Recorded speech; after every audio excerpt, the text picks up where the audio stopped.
Shalom Bapak Ibu Saudara sekalian dikasihi oleh Tuhan Yesus Kristus. Bagaimana kabar Anda hari ini?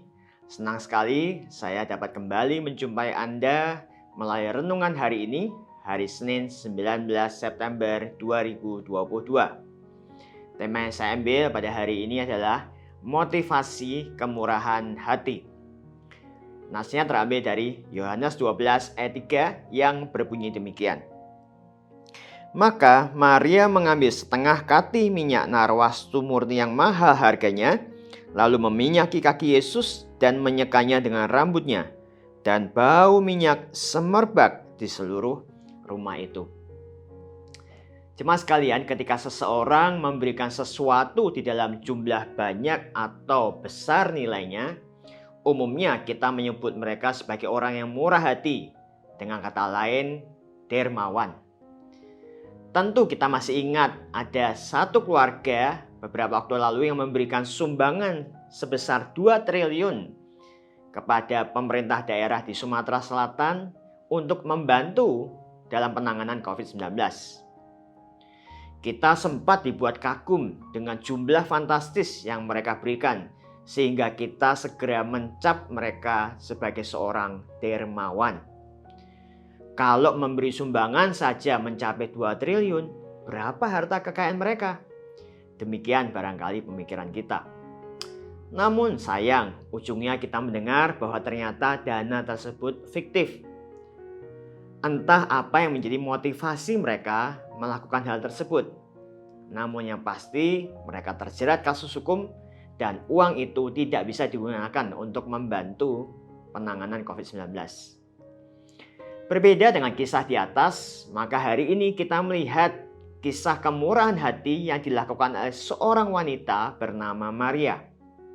Dikatakan ia mengambil setengah kati minyak narwastu yang mahal harganya, senilai 300 dinar.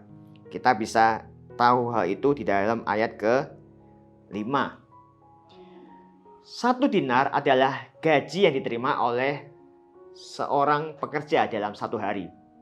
Dengan kata lain, Maria mempersembahkan kepada Tuhan sejumlah 300 hari pekerjaannya, atau 1 tahun penghasilan yang ia terima. Ia persembahkan seluruhnya kepada Tuhan Yesus. Wow, jumlah yang tidak main-main bukan? Maria adalah seorang wanita yang murah hati dan dermawan. Pertanyaannya, apa motivasi Maria melakukannya?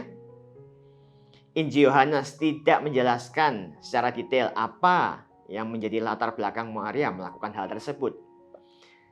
Injil Lukas juga mencatat kisah yang sama, menjelaskan Maria meminyaki kaki Yesus disebabkan ia telah dibebaskan dari 7 roh jahat. Kita bisa menemukan itu dalam Lukas 7 ayat 38. Namun kita juga bisa melihat apa motivasi Maria dari bacaan kita hari ini?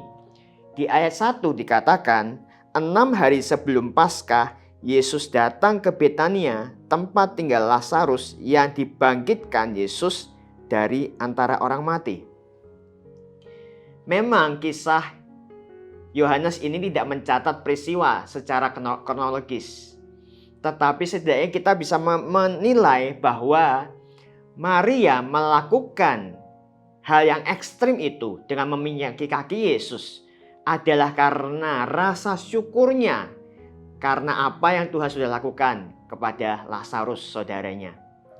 Coba kita ada di dalam posisi Maria, punya saudara kandung yang meninggal, kemudian Yesus membangkitkan kembali saudara kita itu. Bagaimana respon kita? Tentu kita akan dipenuhi dengan sukacita, bukan? Bukan hanya itu, kita akan rindu mempersembahkan yang terbaik yang kita punya kepada Yesus. Dengan kata lain, Maria menyatakan syukur yang tak terhingga atas perbuatan Tuhan yang telah membangkitkan saudara yang dikasihnya itu dari kematian. Kita bisa melihat bahwa Maria memiliki kasih yang sedemikian besar kepada Tuhan, tetapi juga memiliki kasih yang sedemikian besar kepada Lazarus saudaranya.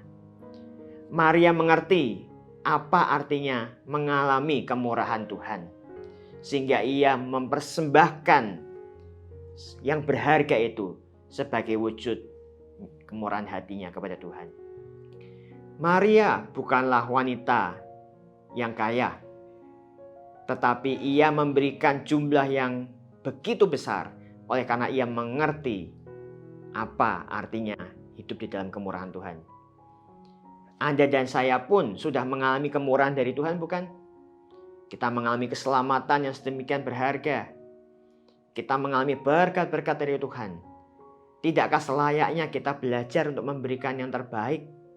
Oleh karena itu, mari kita belajar menjadi orang-orang yang murah hati. Oleh karena kita sudah mengalami kemurahan dari Tuhan. Amin.